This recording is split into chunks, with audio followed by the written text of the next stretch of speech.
Okay, so we've got a 2020 BT50, but this will work for 2018 through to 2021, and you have your service light on the dash there, so we can reset that for you now.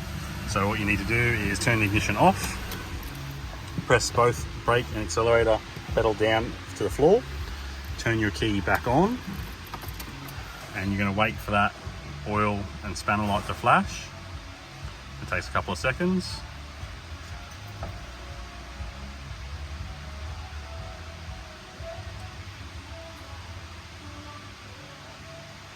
And once that's flashing, you want to pull your feet back off the accelerator and the brake at the same time.